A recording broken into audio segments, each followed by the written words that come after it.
मंजिलें उन्हीं को मिलती है जिनके सपनों में जान होती है। पंखों से कुछ नहीं होता, हौसलों से उड़ान होती है, हौसलों से उड़ान होती है.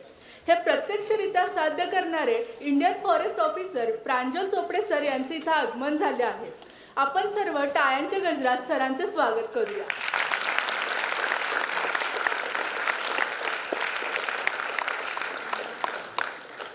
व्यासपीठावर उपस्थित कार्यक्रमाचे प्रमुख अतिथी Indian forest officer Pranjal Chopde sir, सीसॅक टीमचे फॅकल्टी ॲडवायझर के ए पाटील सर, तसेच न थांबता न थकता न हरता प्रयत्न करून स्वतःचे आयुष्य घडवू पाहणाऱ्या सर्व ध्येयवेडा UPSC ॲस्पायरंटचे मी राजलक्ष्मी प्रकाश पाटील, COEP तंत्रज्ञान विद्यापीठ व COEP सीसॅक क्लबतर्फे सहर्ष स्वागत करते.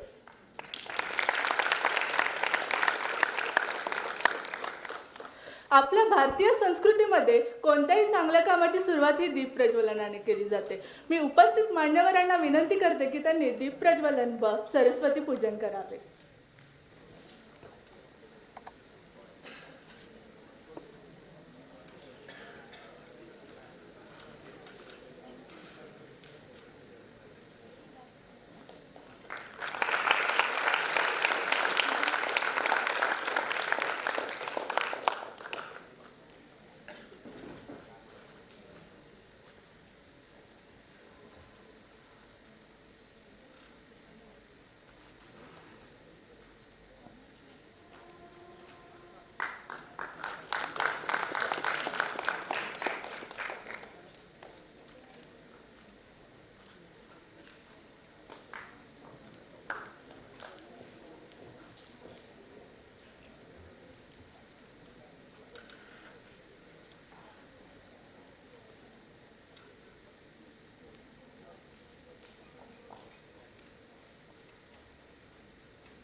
मान्यवरांचे आभार.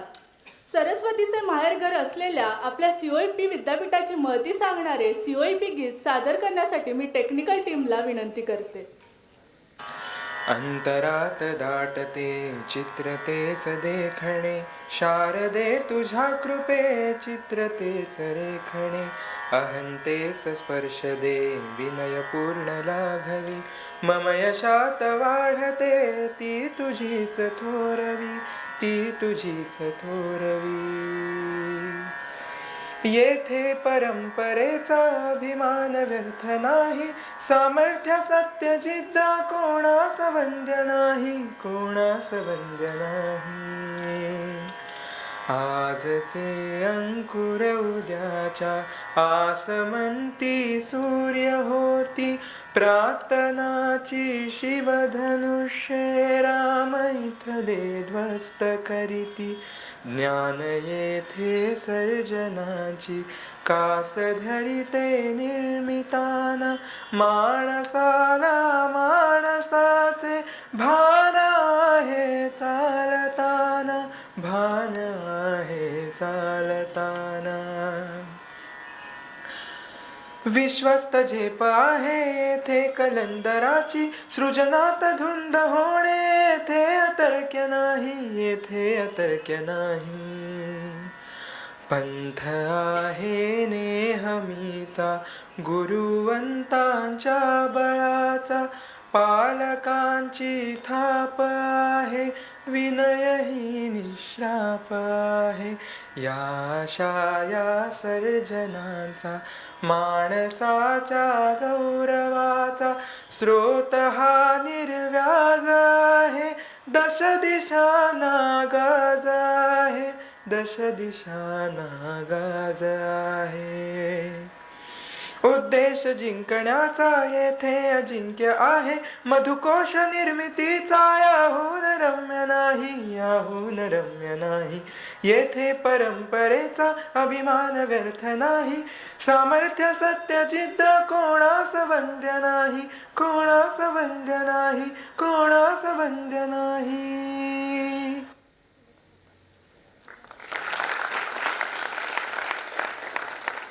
धन्यवाद टेक्निकल टीम.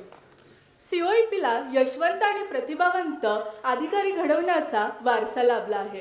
दरवर्षी COEP विद्यापीठातील अनेक विद्यार्थी UPSC आणि MPSC यांसारख्या स्पर्धा परीक्षांमध्ये यश संपादन करतात आणि त्यांच्या या वाटचालीसाठी दिशा दाखवणारा क्लब म्हणजे COEP CSAC होय.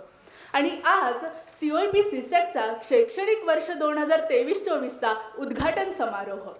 तर या COEP CSAC बद्दल अधिक जाणून घेण्यासाठी मी मयुरी नागरगोजेला आमंत्रित करते.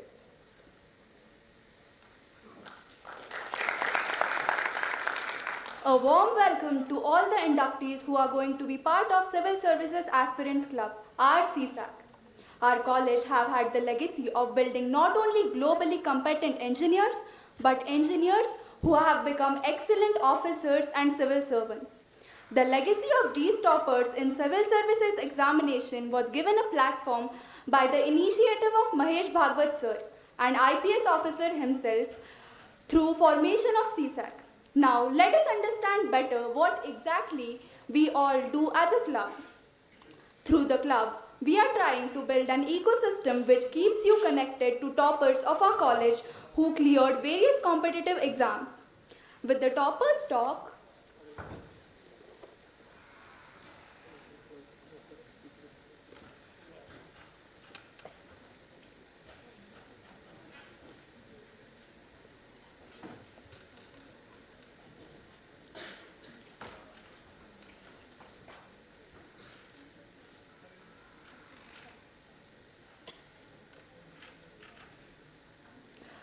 Through the club, we are trying to build an ecosystem which keeps you connected to toppers of our college who have cleared various competitive examinations. With the toppers talk, we try to create awareness about the examination in the students. And students who are already preparing get to understand the nature and journey of these alumni towards success, which provides them to be quite helpful. Further, helping each other broaden the much needed horizon over various topics of relevance is built using various group discussions. These group discussions help us to build a multidimensional approach of various topics of the syllabus. We do have weekly meets with the club members which help us to monitor the level of preparation and also guide each other with clearing academic and non-academic difficulties while preparing. Regular meets with bureaucrats are also conducted whenever possible for them in formal and informal way, where we get to hear the experiences of our officers who work in administration. One of the important events of the club is CSAC Week, which is conducted every year so that aspirants can evaluate their level of preparation through an exam conducted in pattern of UPSC CSE, that is in stages of prelims, mains and interview in the college itself. It is conducted for 2 groups. Moving forward to the flagship event of the club, something you all must have heard of, Vivek Mala, a series of sessions by great personalities and officers on topics relevant to common people and aspirants, which is open to all. With great pleasure, I would like to tell you Vivek Mala of 2023 was indeed a great success, with speakers like Tukaram Munde sir, Abhay Sinha Deshmukh sir, Yajwendra Mahajan sir and Mahesh Bhagwat sir.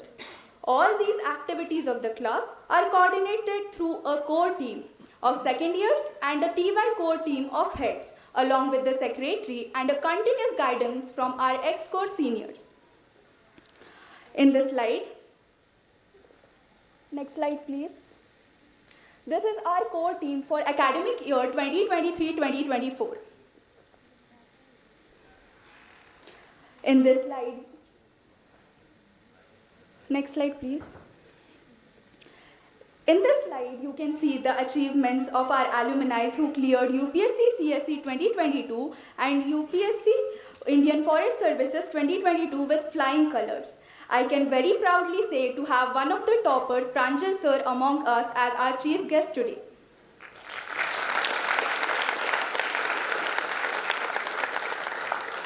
We congratulate you and all our alumni, sir. We hope and promise to work together to continue this astonishing legacy of success. And for this, I once again wholeheartedly welcome you all on the behalf of my complete CSAC family to be part of the club, and let's work together towards fulfilling our success or towards fulfilling our dreams of success. Thank you. धन्यवाद मयुरी. मी मान्यवरांना विनंती करते की त्यांनी व्यासपीठावर स्थानापन्न व्हावे.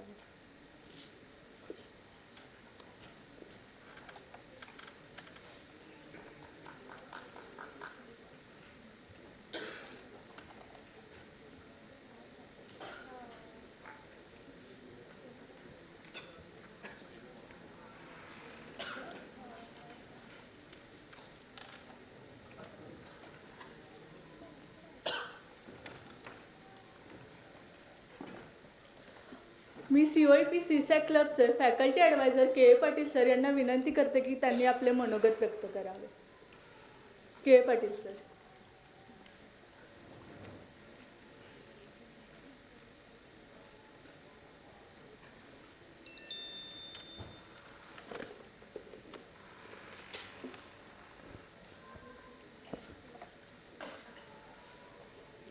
Chief guest of today's function, our alumna who made us proud with his achievement, that is Pranjal Chopade sir. Just now our volunteer mentioned about his success, All India rank 13, which is really a good achievement. Then our CSAC committee members, list is long and it is known to you and it will be known to you in a few minutes, so I will not take individual names. And most important, the soul of the institute, तरुणाई संस्थेचा आत्मा, की जे COEPचे तरुण, तडफदार, होतकरू, कष्टाळू, स्वप्नाळू, कधी लाजाळू तर कधी निलाजरे असे आमचे विद्यार्थी मित्र, मी सर्वांचे स्वागत करतो.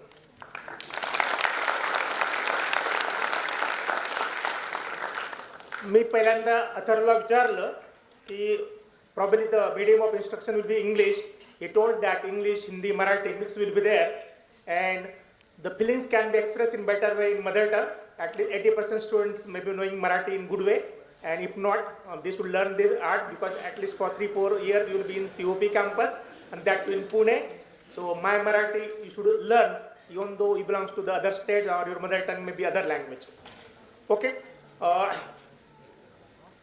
So what do you mean by Tarunai? Engistan. Engistan means like a wind. What do you mean by wind? Moving air. If it is properly regulated, with a windmill we can produce wind energy. Because we are facing a problem of energy crisis. So if wind is properly regulated, we can create a wind energy which can be used for constructive works. But if wind is not properly regulated, then it may lead to the destruction. So Engistan of any institute, any country, in any family, there should be given proper guidance by the mentors. Now who is the mentor? Now it is said that whenever we are in problem, crisis, then only one person can help you to greater extent. Who is that fellow? In a crisis of life of any person, who is the best person can help him or her? The best answer is you have to go in front of the mirror. So only you yourself can help to greater extent, but due to our lack of awareness, or we cannot control our stresses due to different reasons, and we may be in stresses for few minutes, hours, days, and likewise. So we have to help ourselves. Now you have entered. I hope that mostly, at least many students are from first year engineering. So again you'll find that policy of education are always changing. Earlier we have got National Education Policy 1986. Recently NAP 2020 has been come into picture, and first year student, their curriculum has been revised as per National Education Policy 2020. And that's why some changes are there. Now what is the best advantage? Earlier we have also got honor and minor, but the concept were different. Nowadays, like IITs, we have got a main, suppose you are a BE electrical, sorry, BTech electrical, you'll get a BTech electrical degree. Side by side, you may be interested in instrumentation. You can take 4 minor courses from instrumentation, so that you will have scope electrical instrumentation or electrical computer, civil computer, and likewise, and you can decide in what interdisciplinary type of work I can do in future. Similarly, after 1 year, one may quit the education, but as far as this national education policy is influenced by the ABET. ABET means Accreditation Board for Engineering and Technology. It is a USA based organization like AICTE. What is AICTE? I hope all of you are knowing. All India Council for Technical Education. Recently, for 5 core branches, NBA was there, and they also mentioned about this, what program outcomes you attend and likewise. So same thing will applicable new batch of this year. They will be benefited due to the change in curriculum and structure, so that will be useful to them to decide their career in core and allied branches. Now, as far as the CSAC club is concerned, then you are interested to have plan A. So always we talk of success stories, but what we feel that there should be plan A, plan B, plan C, so that after 5 years you cannot stop and shift to the plan B. Simultaneously from first year itself you can think of plan B, plan C, etc., so that there will not stress to you and your family members. Success is always welcome. In quota, suppose 1 lakh students are going every year, just random figure, only 500 gets admitted in IITs, NITs, etc. What about 99,500, which is a large number? We don't bother for that. Same case, so you keep in mind plan A, plan B, C. Again, accordingly, we can arrange the things. Now, what about the college life? Now, in my Marathi, महाविद्यालयीन आयुष्याचा काळ म्हणजे नवे विचार आत्मसात करणे, स्वयंविकास करणे. Now, what do you mean by Vikas? Suppose you are interested to appear for the competitive examinations, so you have to prepare the preparations for particular examination. Vikas. V means विशेष कार्याचा सराव. Whatever work you are planning, for that you have to devote sufficient time, and with a passion you get involved in that, so you'll enjoy it. Now, interaction is very important. Now, what do you mean by interaction? Because many times it happens that the student from rural background or say normal family, they don't have that much scope to interact with others. They may be shy due to one or other reasons. But if it is not interacted with other people, how we can convey our feelings to others? So even in, like say, we have got oral examination, 5 work examinations, you have to work in a project team. For MBA or maybe competitive examinations, you have to get involved in group discussions. So to increase our horizon, we have to learn the art of communicating with others. We'll talk in Marathi, we'll say that बोलणे ही कला आहे, बोलणे ही आवश्यकता आहे. तो बोलणे ही कला आहे, शब्दांचा जपून व योग्य वापर करणे आवश्यक आहे. Now, sometimes we have to express our feelings. So here one small story I will share, Birbal Akbar story. So एक ज्योतिषी आता है, तीनों लैंग्वेज यूज करना है. ज्योतिषी आता है अकबर महाराज के दरबार में, और वो सच्चा ज्योतिष बताता है कि राजन, आप बहुत दुखी इंसान हो, क्योंकि आपके सामने सब सरदार रिश्तेदार मर जाएंगे. तो Rajan becomes angry and he says that keep him in the jail. Then after few days, many sardars were not happy with Birbal because he was famous, good relation with Akbar. So he told that Rajan ji, you take whatever say Jyotish आप Birbal से पूछे. So he understood that people want to face him problem. What he conveys, whatever was told by the earlier Jyotishi was correct. He told that कि राजन, आप बहुत नसीब वाले हो, आपके जितने भी रिश्तेदार हैं, सरदार है, उनमें आप ज्यादा आयुष्य जिएंगे, आपका आयुष्य ज्यादा रहेगा, your life will be long. दोनों का मीनिंग सेम है, but the way in which it is express makes the person happy और unhappy. Mostly when NBA or allied team comes, because we are in a mode that there are compared in hostel where will be 4 students in one room, likewise problems. So same problem, how it can be said, like girl students are there in one room, there are 4 girls. So parents are facing the problem, my daughter should live in the hostel so that she will be safe. So it should be told that as per request from parents, we should live in hostel, management has accepted it, and in a small room, by making some arrangement, still 4 students are accommodated, so mostly all girl students are living in the campus. दोनों तरीके से बोला सकता है कि हम एक छोटी C room में 4 लोग रह रहे हैं, which is not good. दूसरा वे हो सकता है कि for our convenience, it is done for that only. So we have to learn the art of expressing our views in proper way. That is the just intention to share these views. Now this is the first event of CSAC for the academic year 2023-24. And always, now one volunteer said that my CSAC team, it is not my CSAC team, it is our CSAC team. Ownership should be developed with all of us. We have to forget about mine. Even though I could not qualify, even my friend is qualifying or maybe succeeding in the competitive examination, that is my success. So we have to learn the art of this CSAC family as a whole, and no doubt, like say, Chopra sir is helping you this year. After 3-4 years, someone of you will come on the dais. New team will be there, maybe new faculty advisor will be there, and this process will continue forever. So this is a CSAC family that will go on continuously, and we are representing the COP CSAC club. So, being a first event, I will not speak much more.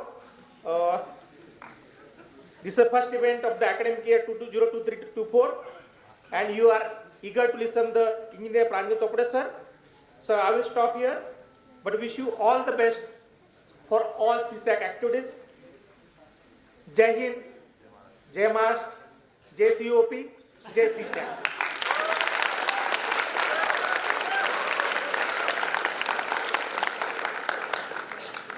धन्यवाद sir. आठवू नकोस भूतकाळातलं काही ध्येयपूर्तीसाठी पळायला शिक, स्वप्नामधल्या जगण्यात गुंतू नकोस, स्वप्नासाठी हट्टाने जगायला शिक, स्वप्नासाठी हट्टाने जगायला शिक. असेच ध्येयवेडे व्यक्तिमत्व आज आपल्याला प्रमुख वक्ते म्हणून लाभले आहेत. प्रमुख पाहुण्यांचा थोडक्यात परिचय. Indian forest officer Pranjal Chopde sir हे आपल्याच विद्यापीठाचे माजी विद्यार्थी असून त्यांनी इलेक्ट्रॉनिक्स अँड टेलिकम्युनिकेशन या इंजिनिअरिंग ब्रांचमधून 2018 साली पदवी घेतली आहे. सरांनी 2022 मध्ये इंडियन फॉरेस्ट सर्व्हिसेसमध्ये ऑल इंडिया रँक 13 प्राप्त केला आहे. मी COEP CSACचे faculty adviser K Patil sir यांना विनंती करते की त्यांनी प्रांजल चोपडे सरांचा सत्कार करावा.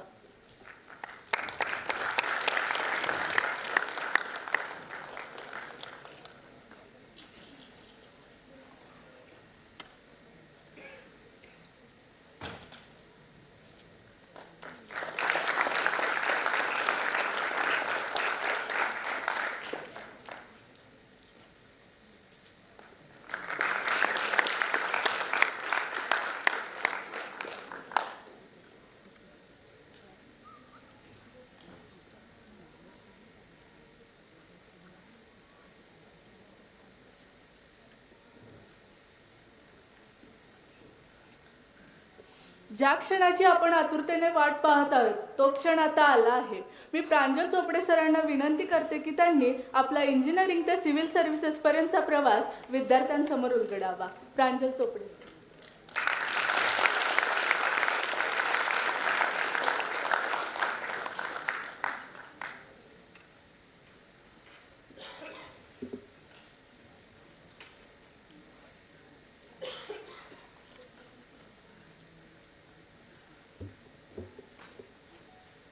First of all, good evening everyone, faculty members, Secretary Atharva and my dear friends.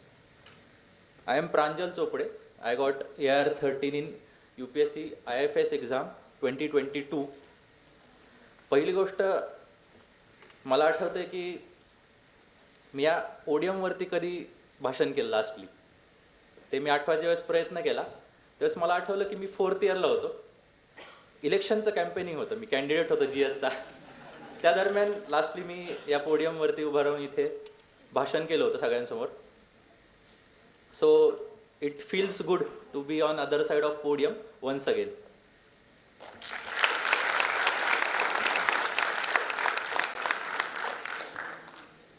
दुसरी गोष्ट अशी आहे की आजचं भाषण खूप असं इन्फॉर्मल राहणार आहे कारण की ऑब्विसली जर्नी ही अनफोल्ड करायची आहे. Journey is not that formal की मी तुम्हाला खूप फॉर्मल वेने सांगू शकेल, तर ही इन्फॉर्मलच ऑब्विसली जर्नी अनफोल्ड करेल मी. तर सुरुवात इथून करूया की मी इथं आलो कसा. पहिली गोष्ट मला कॉल आलेला भागवत सरांचा, मेसेज आलेला त्यांचा नंतर की अरे तुला सीसॅक क्लबचं एक फंक्शन आहे ते अटेंड करायला जमेल का. मग मी ऑब्व्हियसली पुण्यामध्ये होतो आणि मी म्हणलं की सर तुम्ही सांगताय प्लस COEP ला जायचं आहे तर का नाही. COEP आपलं कॉलेज आहे सर, जसं म्हणले सीसॅक जसा आपला क्लब आहे तसंच COEP आपलं कॉलेज आहे. आपल्या कॉलेजसाठी आपल्या विद्यार्थ्यांसाठी आपण नेहमी अग्रेसर असलं पाहिजे. तर मी अथर्वला कळवलं की ठीक आहे मला कधी पण चालेल एक्सेप्ट माझे काही बिझी आवर्स असतात ते सोडून मी येऊ शकेल. तर मग मी हो बोललो आणि फायनली आलो. माझा परिचय तर झालेला आहे सगळ्यांना. तर सुरुवात इथून करतो की माझी इंजिनिअरिंगचे प्रिपरेशन किंवा इंजिनिअरिंगचे ॲडमिशन कसे झाले. माझं गाव बारामती, पुणे जिल्ह्यामध्येच, ऑब्व्हियसली सगळ्यांना माहिती असेल for some other reasons. But माझं 10+2 एज्युकेशन तिथेच झालं विद्याप्रतिष्ठान शाळेमध्ये. TC कॉलेजमध्ये मी 12वी केली. आपले इथले असतील काही बारामतीचे विद्यार्थी, त्यांना माहिती असेल. मग आमच्या वेळेस JEE मेन्स एक्झाम होती. JEE मेन्स एक्झाम त्यावेळेस अशी होती की आमची सेकंड बॅच होती JEE मेन्स एक्झामची. आत्ता ॲडमिशन CET वरती होतात ना. 25% येस JEE येस येस. तर हे कॉम्बिनेशन खूप चांगलं आहे. आमच्या वेळेस फक्त होतं की अरे JEE mains exam, ours was a second batch of JEE mains exam. तर तशामध्ये आम्ही दिली JEE मेन्स एक्झाम, चांगला स्कोर आला, ॲडमिशन भेटलं COEP मध्ये. ENTC ब्रांच भेटली फर्स्ट राऊंडला आणि घेऊन टाकलं. कारण की त्यावेळेस असं होतं अरे फर्स्ट राऊंडला ॲडमिशन भेटलं तर घेऊन टाकलं पाहिजे, परत भेटेल का नाही सांगता येत नाही. तुमच्यासारखं स्लायडिंग राऊंड्स नव्हते आमच्या वेळेस. तर तसा सुरू झाला माझा COEP मधला प्रवास. मला आठवतंय की फर्स्ट इयरला आलो, आपले जे अकॅडमिक कॉम्प्लेक्स आहे ते त्यावेळेस खूप नवीन होतं. नवीन क्लासेस होते, नवीन मित्र होते, नवीन ओळखीचे मित्र झाले आणि अशाच पद्धतीने प्रवास सुरू झाला. दुसरी गोष्ट अशी सांगायची की कॉलेजमध्ये आल्यानंतर मी खूप असं रिस्ट्रिक्टेड राहिलो नाही. कारण की असं नक्कीच ठरवलेलं की कॉलेजमध्ये येऊन फक्त अभ्यास नाही करायचा, जो की आपल्या सगळ्यांचंच ध्येय असेल ते की अरे फक्त मला अभ्यास नाही करायचा, मला एक्स्ट्रा करिक्युलर गोष्टी पण करायच्यात. तर तशा पद्धतीने मी वेगवेगळ्या इव्हेंट्समध्ये पार्टिसिपेट केलं, व्हॉलेंटिअरिंग केलं. जे फर्स्ट इयरचे त्यांना माहिती असेल त्या गोष्टी मी सगळ्या केल्या. बोट क्लब असेल और तुमचे स्पोर्ट्सचं मे बी एक क्रेडिट असतं ना आजकाल, स्पोर्ट्सचं एक क्रेडिट असतं फर्स्ट इयरला, ते केलं. माइंड स्पार्कचं व्हॉलेंटिअरिंग केलं, आपल्यातल्या बऱ्याच जणांनी केलं असेल, पब्लिसिटीला गेलं असेल. तशा पद्धतीने मी वेगवेगळ्या इव्हेंटमध्ये पार्टिसिपेट करत गेलो. सायन्स क्लबचा मी सेक्रेटरी होतो इयर 2017ला आणि अशा पद्धतीने माझं 3-4 वर्ष जात गेले. राहिला पार्ट अकॅडमिक्सचा, हे तर झालं एक्स्ट्रा करिक्युलर. मी सायन्स क्लब केलं, माइंड स्पार्कचं पब्लिसिटी हेड होतो, सगळं होतं. पण अकॅडमिक्समध्ये जसं तुम्हाला सगळ्यांना वाटतं की अरे अकॅडमिक्स खूप महत्त्वाचं नसतं और ते एक्स्ट्रा करिक्युलर नंतर येतं, तर तसा समज माझा पण होता कॉलेजला असताना. तशा समजामधूनच माझा पॉइंटर काय खूप चांगला नव्हता. 7.38 पॉइंटर होता मला ENTC मध्ये. बट ओव्हरऑल मी सगळ्या विषयांमध्ये पास व्हायचो, तर ती काय अडचण आली नाही की री एक्झाम द्यावी लागली और बॅक राहिला आहे. तर अशा पद्धतीने माझा ओव्हरऑल प्रवास चालला. त्याच्यानंतर फायनल इयर आलं. महाजन सर असतील अजून ना ENTC डिपार्टमेंटला, महाजन सर मला स्पेसिफिकली आठवत आहेत. जो ॲटिट्यूड घेऊन मी चालायचो और तुम्ही पण चालत असाल की अकॅडमिक्स खूप महत्त्वाचं नाही आहे, तर तो समज घेऊन मी पण चालायचो की अकॅडमिक्स ठीक आहे, आपण ॲव्हरेज मार्क्स आणू, 7-8 पॉईंटर इज फाईन. आणि तसाच पॉईंटर आला माझा आणि फायनल इयर होतं. ऑब्व्हियसली इलेक्शन्स वगैरे चालले होते आणि अशी वेळ आली की महाजन सर आम्हाला एक विषय शिकवायचे आणि ऑब्व्हियसली महाजन सर हॉस्टेलचे रेक्टर होते, आत्ता पण असतील मे बी. तर त्यांची ओळख होती आधीपासून खूप चांगल्या पद्धतीने आणि त्या विषयामध्ये मला खूप कमी मार्क्स होते. मला अजून आठवते की आमच्या ज्यावेळेस फायनल किंवा एंड सेमचे जे पेपर्स होते ते ज्यावेळेस सर दाखवत होते आम्हाला आणि मार्क्स सांगत होते. मला 19 मार्क पाहिजे होते पासिंगसाठी आणि सर पेपर दाखवत होते. सगळ्यांच्या मनामध्ये धाकधूक असते की अरे काय होणार काय होणार, पास होईल का नाही, त्यात फायनल इयर, प्लेसमेंट इयर, या सगळ्या गोष्टी असतात. तशी माझ्या मनामध्ये पण होती. फायनली मी गेलो सरांकडे, सर म्हणले की 21 मार्क दिलेत तुला आणि मला अजून पण सरांच्या चेहऱ्यावरचा तो भाव आठवतोय की अरे घे तुला पास केलंय आणि तू निघून जा, अशा पद्धतीचं एक एक्सप्रेशन होतं सरांच्या चेहऱ्यावरती, ते अजून पण आठवते. पण ही गोष्ट जी झाली किंवा ह्या इव्हेंटमधनं शिकण्यासारखं काय, तर पहिली गोष्ट सगळ्यांनी अभ्यास किंवा अकॅडमिक्स नीट करा. अकॅडमिक्स तुम्ही कुठल्या पण फील्डमध्ये गेलं तरी ते कामी येणार आहे. तुम्ही UPSC करत असा और MBA करा किंवा MS ला जावा, कुठल्या पण फील्डमध्ये जावा, अकॅडमिक्स खूप महत्त्वाचं आहे. आणि दुसरी गोष्ट अशी म्हणजे की जरी तुमचं अकॅडमिक्स खराब असेल और चांगलं पण असेल तरी पण फॅकल्टीचा रिस्पेक्ट करा, फॅकल्टीची ओळख चांगली ठेवा, कारण की तेच कामाला येतात अडचणीच्या ठिकाणी. आणि तो भाव मला सरांच्या चेहऱ्यावरती त्या दिवशी नक्कीच दिसला आणि ती घटना मला आज पण आठवते. दुसरी गोष्ट, कॉलेजमध्ये अकॅडमिक्स जसं महत्त्वाचं आहे तसं एक्स्ट्रा करिक्युलर किंवा काही मी की पॉईंट्स तुम्हाला सांगेल की जे करणं महत्त्वाचं आहे. पहिली गोष्ट म्हणजे पर्सनॅलिटी डेव्हलपमेंट खूप महत्त्वाचा भाग असतो जो कॉलेजमध्ये केला पाहिजे. कॉलेज इयर्समध्येच तो क्रुशियल टाईम असतो ज्यावेळेस तुम्ही ते करू शकता. त्याच्यामध्ये ऑब्व्हियसली इव्हेंट्समध्ये पार्टिसिपेट करणं, व्हॉलेंटिअरिंग करणं. मी असं म्हणेल की तुम्ही डिबेट कॉम्पिटिशन असतील त्याच्यामध्ये भाग घेत राहा. तुम्ही कुठले एलोक्युशन कॉम्पिटिशन असतील, कुठे तुम्हाला रायटिंग कॉम्पिटिशन असतील, स्पेसिफिकली कुठल्या पण टाईपचं रायटिंग असू द्या, तर त्याच्यामध्ये भाग घेत राहा. त्याच्यामुळे एक तुमची पर्सनॅलिटी डेव्हलप होते. तुम्ही कुठल्या पण फील्डमध्ये गेलात तर असं कधीच होत नाही की अरे तू कॉलेज लाईफमध्ये काय केलं नाही आहे का.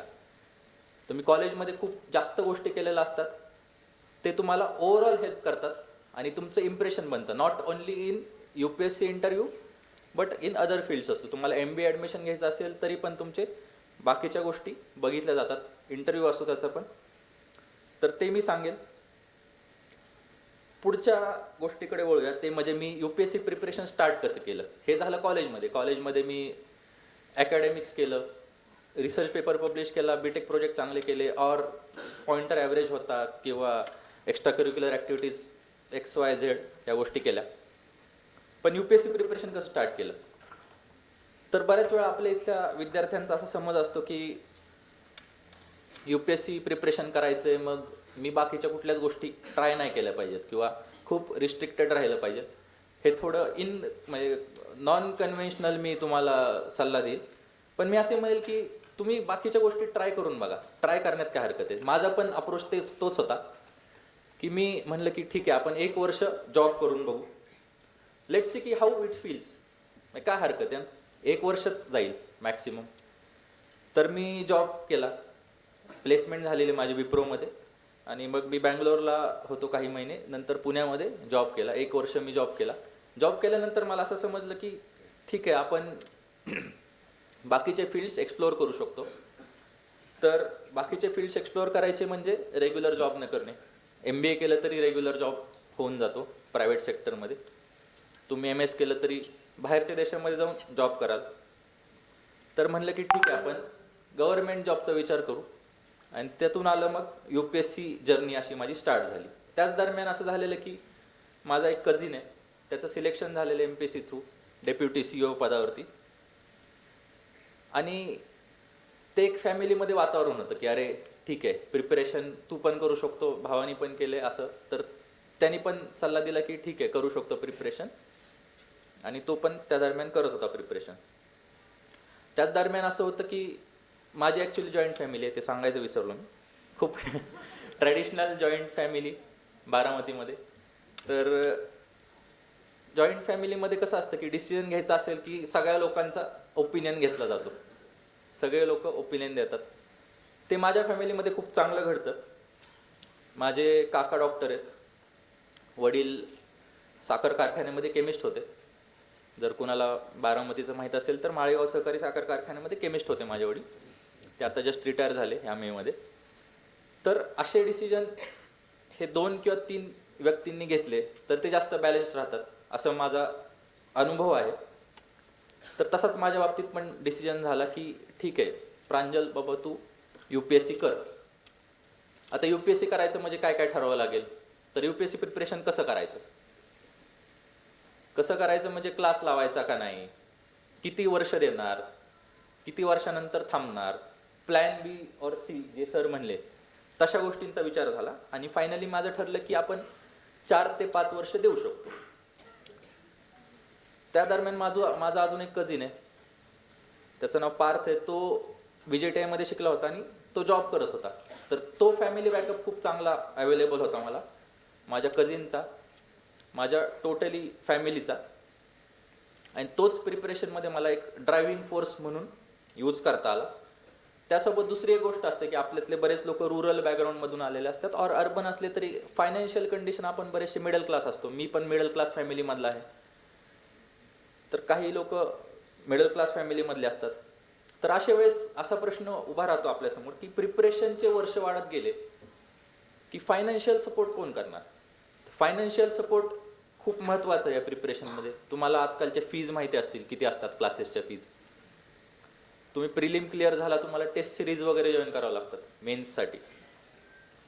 जर तुम्हाला 12 टेस्टची टेस्ट सिरीज जॉईन करायची असेल तरी तुम्हाला एक 10 ते 15 हजार रुपये लागतात. हे झालं GS साठी, ऑप्शनलसाठी वेगळं आणि SA साठी वेगळं. तर हा दरवर्षीचा खर्च वाढत जातो. त्याशिवाय तुम्हाला राहायचा खर्च असतो, खाण्याचा खर्च असतो, लायब्ररीचा खर्च असतो. तर अशा कंडिशनमध्ये दुसरा एक सल्ला मी देईल की फायनान्शियली इंडिपेंडंट और फायनान्शियली सस्टेनेबल प्रिपरेशन करायचा प्रयत्न करा. तुमचे फॅमिली मेंबर्स कोण असतील, भाऊ बहीण असतील, ते स्टेबल असले तर खूप चांगला फायदा होतो प्रिपरेशनला. आणि तो खूप लक्षात ठेवण्यासाठी महत्त्वाचा मुद्दा आहे. त्यामुळे स्ट्रेस तुमचा कमी होतो आणि तुमची डिपेंडन्सी जी सोलली फॅमिलीवरती असते ती कमी होते. ठीक आहे. तर असं मी सुरू केलं प्रिपरेशन. मी दिल्लीला गेलो 2019 साली. 1 वर्ष जॉब केल्यानंतर मी 2019 साली दिल्लीला गेलो. वाजीराम अँड रवी या संस्थेमध्ये ॲडमिशन घेतलं. आणि तिथं ॲडमिशन घेतल्यानंतर मला जाणवलं की अरे खूपच जास्त कॉम्पिटिशन आहे. म्हणजे आपण 4 वर्ष म्हणजे अभ्यास करायची सवय नसते आपल्याला कॉलेजमध्ये. तुम्ही 11वी 12वीत खूप चांगल्या पद्धतीने अभ्यास करता आणि कॉलेजला आलं की असं होतं की अरे निवांत आहे आता इथं, काय 2 दिवस अभ्यास केला की T1 T2 निघून जाते, एंड सेम पण तशीच निघते. तर ती सवय जी जाते ना अभ्यास करायची किंवा जी हसल करायची जी तुमची सवय निघून जाते ना, त्याचा खूप लॉस होतो तुम्हाला नंतरच्या काळामध्ये, असं मला जाणवलं. कारण की दिल्लीमधले 1 वर्ष जे होतं 2019 ते 2020, मला आठवते की मला जे लॉंग आवर्सचं सिटिंग असतं प्रिपरेशनसाठी, अभ्यास करण्यासाठी, ते करायलाच खूप त्रास झाला. म्हणजे क्लास माझा 5 तास असायचा, तो सोडून जर मला 6 तास जरी अभ्यास करायचा असेल तर तो पण सुरुवातीला जमणं अवघड होतं. सोबत मित्र होते, सिनियर्स होते, त्यांनी काही प्रमाणात गाईड केलं आणि एक 5-6 महिन्यात दिल्लीमध्ये मी एक चांगल्या पद्धतीने अभ्यास सुरू केला. त्याच दरम्यान आमच्या वेळेस कोविड वेव आलेली पहिल्या अटेम्प्टलाच. कोविड वेव आल्यामुळं मी, खूप लोक अनफॉर्च्युनेट समजतील कोविड वेव आली, पण माझ्यासाठी ती फॉर्च्युनेट होती. कारण की प्रिलिम्स पुढे गेलेली आणि मला अभ्यासाला अजून 3 महिने भेटलेले. अशा पद्धतीने मी प्रिलिम्सचा अभ्यास नीट केला आणि पहिली प्रिलिम्स झालो क्लिअर. प्रिलिम्स झालो आणि असं होतं की आपल्या कॉलेजचेच ज्युनियर सिनियर विद्यार्थी आम्ही टिळक रोडला राहतो, तेच दिल्लीमध्ये होतो आणि कोविडच्या काळामध्ये घरी होतो. तर आम्ही ठरवलं की अरे मेन्सचा अभ्यास करायचा आपल्याला, तर कसा करायचा. आमची पहिली मेन्स होती, तर एक प्रश्नचिन्हच होतं सगळ्यांसमोर की अरे रायटिंग माहीत नाहीये, कसं करायचं, पेपर कम्प्लीट व्हायचे वांदेत आपले. तर मेन्स एक्झाम अटेम्प्ट कशी करणार. तर आमचा प्रवास मेन्सचा तिथून सुरू झाला की रायटिंगच माहीत नाही आहे, तर कसं करायचं. तर ह्या दरम्यान सिनियर्स खूप कामाला आले, और प्रिपरेशन करणारे तुमचेच बॅचमेट्स खूप कामाला येतात. तर COEP हे खूप चांगली इकोसिस्टीम प्रोव्हाइड करतं तुम्हाला. हे मला सांगायची इच्छा आहे इथं की COEP जी आहे ते तुम्ही कुठल्या पण फील्डमध्ये जावा, तुम्ही UPSC प्रिपरेशन करत असा, और MBA करा, और MTech करा, और MS ला जावा. जनरली हे 4 फील्डच असतात आपल्या इकडे. तर तुम्ही कुठल्या पण फील्डमध्ये गेला तरी एक चांगली इकोसिस्टीम COEP प्रोव्हाइड करतं. सिनियर्सचा कनेक्ट खूप चांगला असतो. मला माहीत नाही करंट बॅचेस कसे आहेत, पण मला वाटतं की असेलच कनेक्ट सिनियर ज्युनियरचा खूप चांगल्या पद्धतीने. तर तो मेंटेन ठेवा, हा त्याच्यामधून सल्ला देण्यासारखा आहे माझ्या जर्नीमधून. पुढे असं झालं की प्रिलिम झाली, मेन्स झाली, मेन्स फेल झालो, मग चला परत प्रिलिम्स, परत तोच प्रवास. दुसरी प्रिलिम आली, प्रिलिम क्लिअर झाली, परत मेन्स आली. मेन्सच्या दुसऱ्या मेन्सच्या दरम्यान मला कोविड झाला, ती मेन्स पण गेली. त्याच वर्षी मी फॉरेस्टची मेन्स क्लिअर झालो होतो. तर आपल्या इथल्या बऱ्याच लोकांचा असा समज असतो की अरे UPSC करायचे तर IAS और IPSच होईल. तर तो पहिला समज मला वाटतं की एक तुम्ही थोडा बाजूला ठेवला पाहिजे, की तुम्ही एक्झाम क्लिअर करणं और करिअर पाथ कुठला निवडायचा आहे ते तुम्ही जायच्या आधीच ठरवता. तुम्हाला सर्व्हिस कंडिशन्स बऱ्याच वेळा माहिती नसतात. आपल्याला कसं दिसतं, आता मी तुमच्या कोऑर्डिनेटर सोबत बोलत होतो, तर ग्लॅमर दिसतं आपल्याला सर्व्हिसमधलं. IAS असेल, IPS असेल, फेमस IAS IPS ऑफिसर्स आहेत, महेश भागवत सर पण ह्याच्याबद्दल बोलले असतील. पण आपल्याला ग्लॅमर दिसतं, त्याच्यामागं लागणारे सर्व्हिस कंडिशन्स और आपली पर्सनॅलिटी मॅच करते का नाही ते दिसत नाही. तर त्या गोष्टींची ॲनालिसिस खूप महत्त्वाचं आहे, आणि ते ॲनालिसिस असेल तरच तुम्ही चांगल्या पद्धतीने सर्व्हिस सिलेक्शन करू शकता, आणि त्या पद्धतीने तुमचं सिलेक्शन होऊ शकतं. तर हे मी इंडियन फॉरेस्ट सर्व्हिस कशी चांगली आहे हे ग्लोरीफाय करण्यासाठी नाही सांगत आहे. तर हे सांगण्याचा अर्थ हाच आहे की तुम्हाला काय बरोबर आहे हे समजणं महत्त्वाचं आहे. नो डाय सेल्फ जे सॉक्रेटिसचं वाक्य आहे ते खूप महत्त्वाचं आहे. तुम्हाला स्वतःबद्दल किंवा सेल्फ ॲनालिसिस हे खूप महत्त्वाचं आहे. ठीक आहे. तर हे सेल्फ ॲनालिसिस करत असताना मी दुसरी फॉरेस्टची मेन्स दिली, आणि मला असं जाणवलं की अरे ही एक्झाम अशी आहे की तुम्हाला प्रिलिममध्ये थोडे कष्ट पडतील, तुम्हाला जास्त कट ऑफ असतो इंडियन फॉरेस्ट सर्व्हिसच्या. म्हणजे ऑब्व्हियसली प्रिलिम सेमच असतील, जे कोण प्रिपेअर करत असतील किंवा CSAC मधल्या लोकांना माहिती असेल. सिव्हिल सर्व्हिस एक्झाम आणि फॉरेस्ट सर्व्हिस एक्झामची प्रिलिम सेम असते, मेन्स सेपरेट असते. मेन्समध्ये 2 ऑप्शनल असतात, त्याच्यामध्ये मग 2 ऑप्शनल प्रिपेअर करायचे असतात 60 दिवसांमध्ये.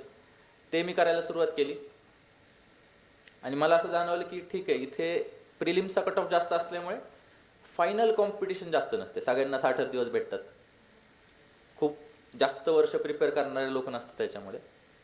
तर आपल्याला फायदा होऊ शकतो. पण ती पण मेन्स काय झाली नाही. तर पुढची आली तिसरी प्रिलिम्स. तिसऱ्या प्रिलिममध्ये पण सिव्हिल सर्व्हिस आणि फॉरेस्ट सर्व्हिस दोन्हीची प्रिलिम दिली. तिसरी मेन्स मी असं ठरवलेलं की अरे हा फुल फ्लेजेड अटेम्प्ट असणार आपला. पहिला समजा ठीक आहे, पहिला अटेम्प्ट होता गेला, दुसऱ्यामध्ये कोविड झाला, पण तिसरी सिव्हिल सर्व्हिस एक्झामची मेन्स आहे ती आपण खूप चांगली द्यायची. आणि तशा पद्धतीने प्रिपरेशन चालू केलं.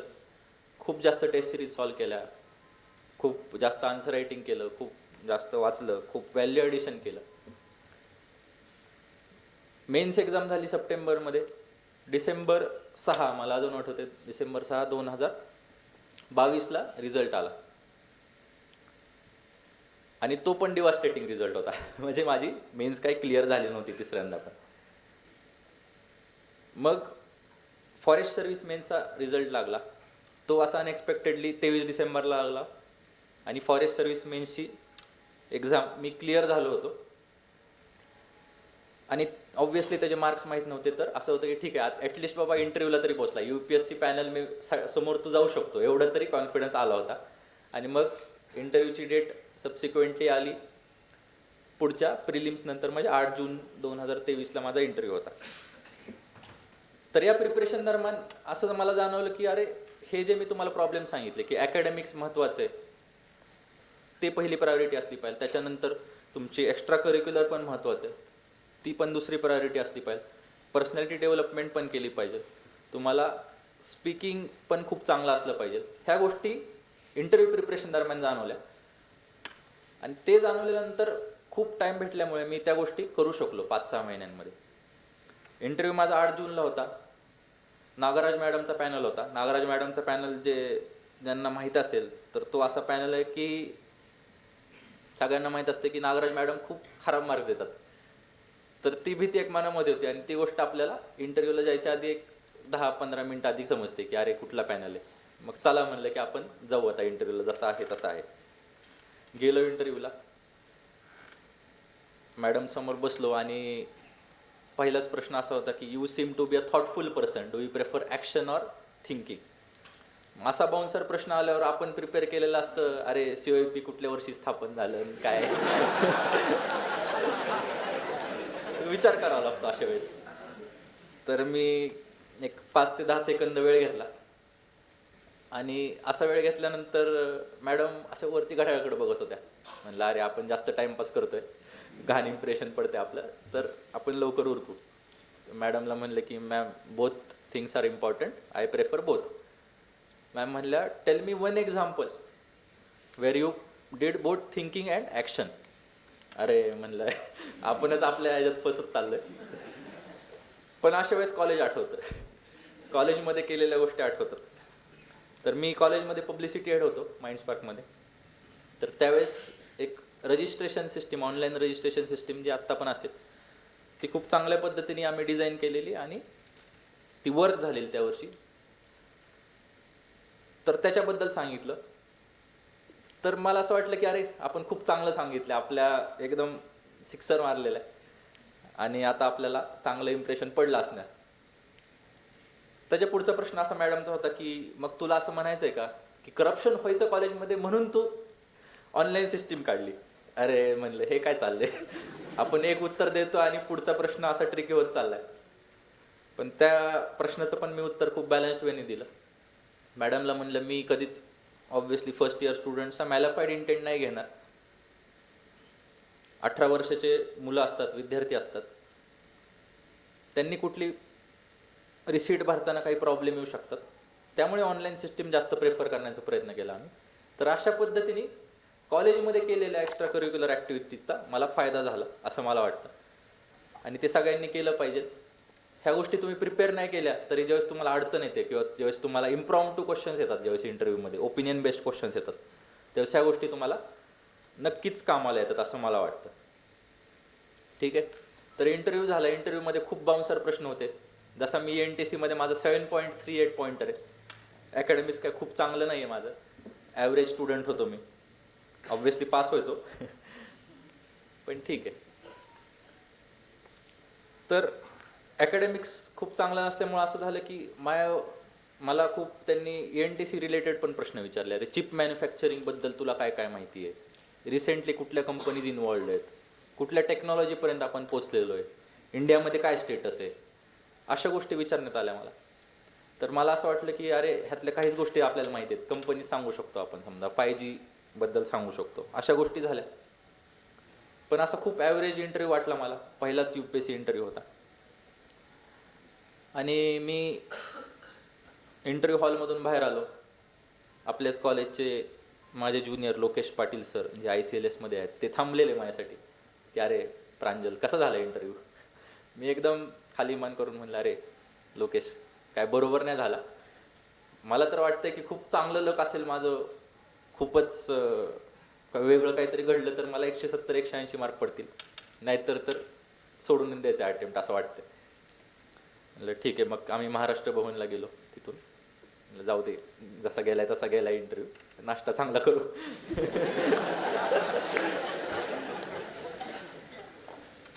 नाश्ता करायचा आम्ही तिथं विचार केला आणि तर ब्रेड ऑमलेट खाल्लं. म्हणलं अरे जाऊ दे, COEPचा MFT तर मिळत नाही, आपण ब्रेड ऑमलेट तरी इथं खाऊ. आणि मग आम्ही निघलो.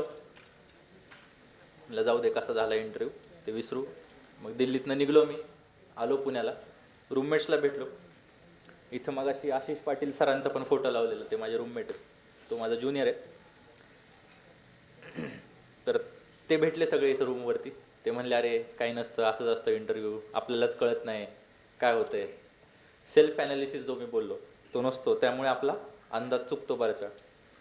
म्हणलं अरे काय माहिती, मलाच माहिती कसा गेला इंटरव्ह्यू, तुमच्याकडून सांत्वन ऐकून काय करणार आहे. तर म्हणलं ठीक आहे, आता एक ब्रेक घ्यायची गरज आहे, मग घरी जाऊ आपण. मग घरी गेलो मी आणि असं ठरवलं की आता ठीक आहे, आता प्रिलिम्स तर झाली नाही यावर्षी आणि इंटरव्ह्यू पण काय खूप खराब गेला, तर बाकी एक्झाम्सकडे ट्राय करू. जे सर बोलले की प्लॅन बी आणि प्लॅन सी चा मी विचार केला आणि त्या दरम्यानच 2 जुलैला EPFOची एक्झाम होती. क्लास सी आणि क्लास बीच्या 2 पोस्ट असतात मिनिस्ट्री ऑफ फायनान्स अंडर. तर अशा एक्झाम देऊ म्हणलं आपण, आपला 3रा अटेम्प्ट झालेला आहे. तर जास्त एकच ठिकाणी अडकून राहण्यात जास्त पॉईंट नाही आहे, आता आपण डायव्हर्सिफाय केलं पाहिजे. तर EPFOची एक्झाम होती आणि 1 तारखेला म्हणलं आपण आता निघू घरून पुण्याला यायला. बॅग वगैरे भरलेली आणि जस्ट मी ॲक्च्युली झोपलो होतो त्या दिवशी, इंटरव्ह्यू रिझल्टच्या दिवशी. म्हणलं अरे आता काय प्रवासात काही नीट झोप लागत नाही, आत्ता 2-2.5 तास झोपून देऊ, मग रूमवर जाऊन पोचल्यावर अभ्यास करू थोडा वेळ आणि उद्या एक्झामला जायचं आहे आता. तर मी निघणारच होतो. 11:15 वाजता जो लोकेश पाटील मित्र आहे माझा, लोकेश सर तुम्ही म्हणाल, ICLS ऑफिसर, त्यांचा फोन आला मला. म्हणला अरे भावा कॉंग्रॅच्युलेशन्स. म्हणलं अरे सॅटर्डे आज, कसलं कॉंग्रॅच्युलेशन्स, UPSC ऑफिस बंद असतं त्या दिवशी, काही रिझल्ट एक्सपेक्टेड नव्हता. म्हणलं तुझं झालं IFS मध्ये. म्हणलं तू काहीतरी चेष्टा करतोय माझी, म्हणलं हे काय मला पटत नाही. तर त्याला म्हणलं फोन चालू राहू दे, मला बघू दे PDF. मी गेलो, PDF बघितली आणि ऑल इंडिया रँक 13 लिहून आलं होतं.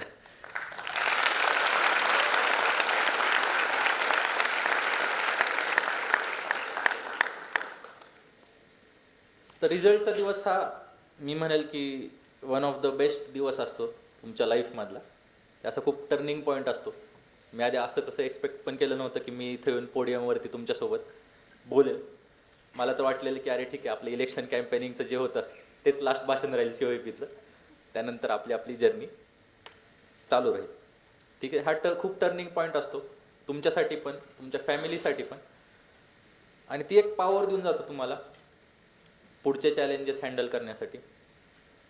तो जेवढा चांगला दिवस असतो तेवढाच इमोशनल पण असतो फॅमिली मेंबरसाठी, कारण की त्या प्रोसेसमध्ये स्ट्रेस हा खूप महत्त्वाचा फॅक्टर असतो, कारण की तुमचं करिअर सेट झालेलं नसतं आणि रिझल्ट डेला तुमचा रिझल्ट आल्यानंतर जे काय बदलतं तुमच्या लाईफमध्ये, तो बदल सोसायटीसाठी खूप मोठा असतो.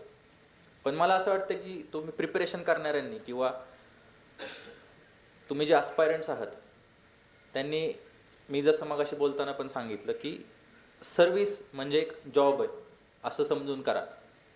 ह्याला खूप होली बनवू नका, ह्याला खूप मोठं बनवू नका, UPSCला खूप मोठं बनवू नका. त्यांनी काय होतं की तुमचा जो स्ट्रेस आहे तो कमी होतो.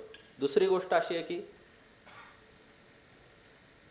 तो स्ट्रेस कमी झाल्यामुळे तुमचा ओव्हरऑल कॉन्फिडन्स वाढतो. तुम्ही परफॉर्मन्स एक बेटर वेनी देऊ शकता एक्झाममध्ये आणि त्यामुळे तुमचा स्कोअर पण वाढतो. तर AR13 तर आला होता माझा त्यावेळेस. मला काय माहीत नव्हतं अरे मार्क किती पडले असतील. मला वाटलं की अरे मेन्समध्ये चांगले असतील, आपल्याला इंटरव्ह्यूला तर काय असे तसेच मार्क असतील, मॅक्सिमम 170, 300 मार्काचा इंटरव्ह्यू असतो. मग काही दिवसात काय सत्कार वगैरे चालत राहतात. सिलेक्ट झाल्यानंतर ते सगळे झाले, गावात घरी वगैरे लोक येतात. मग एका दिवशी आमची मार्क लिस्ट आली आणि मी बघितलं की उघडलं AR13, आता काय मार्क किती असतील, आपल्याला म्हणलं मेन्सला चांगले मार्क असतील, इंटरव्ह्यूला काय खराबच असतील.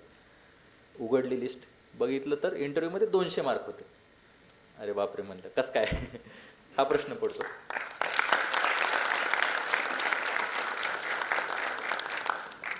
तर हा प्रश्न कशामुळे पडतो, तर आपलं सेल्फ ॲनालिसिस त्या प्रमाणात झालेलं नसतं, आपला एक्सपिरियन्स त्या प्रमाणात नसतो. त्यामुळे पण मी जे म्हणेल की इंटरव्ह्यूला और ओव्हरऑल प्रिपरेशनमध्ये कुठली एक महत्त्वाची व्हॅल्यू आहे, त्यांनी मला मदत केली आणि त्यामुळे माझा मे बी चांगला स्कोर आला, ऑल इंडिया रँक 13 आला, ती माझी इंटिग्रिटी. ती इंटिग्रिटी किंवा ऑनेस्टी जी म्हणतो ती स्वतःशी पण असली पाहिजे. Integrity towards your self, integrity towards your family members आणि इंटिग्रिटी टुवर्ड्स युअर सोसायटी. ती जर असेल तर तुमच्या मनामध्ये कुठले रिग्रेट्स नसतात. तुम्ही तुमचं 100% दिलेलं असतं. पुढची एक गोष्ट मला अशी सांगायची आहे की आपल्यातले बरेच लोक खूप खडतर परिस्थितीमध्ये एक्झाम देत असतात आणि प्रिपरेशन करत असतात. तर त्यांच्याकडून अशा परिस्थितीमध्ये एक्झाम क्लिअर झाले तर त्यांचं असं असतं की अरे खूप खडतर परिस्थितीमध्ये एक्झाम काढली. तर मी काय तशातलं नव्हतो.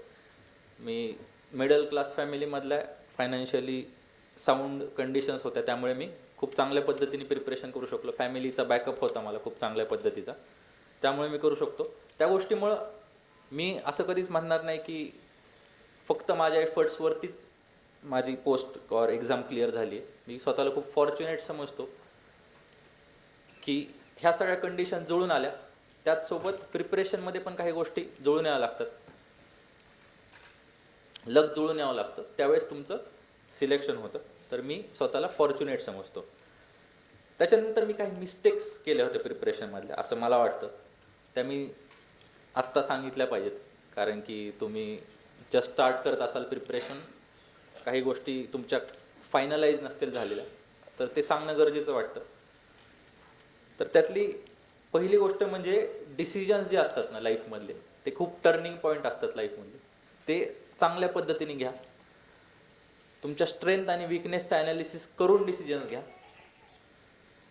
त्यामुळे तुम्हाला कधी रिग्रेट नसणार आहे आणि तुम्ही बरोबरच डिसिजन घेता. त्यातला एक महत्त्वाचा डिसिजन कुठला आहे तर ऑप्शनल चूज करायचा. UPSC प्रिपरेशन करताना ऑप्शनल हा खूप महत्त्वाचा विषय असतो, और MPSC करताना. तर तो ऑप्शनल विषय हा चांगल्या पद्धतीने चूज करा. ज्याच्यामध्ये मार्क पडतायत तो घ्या, ज्याच्यामध्ये सिलेबस कमी आहे तो घ्या,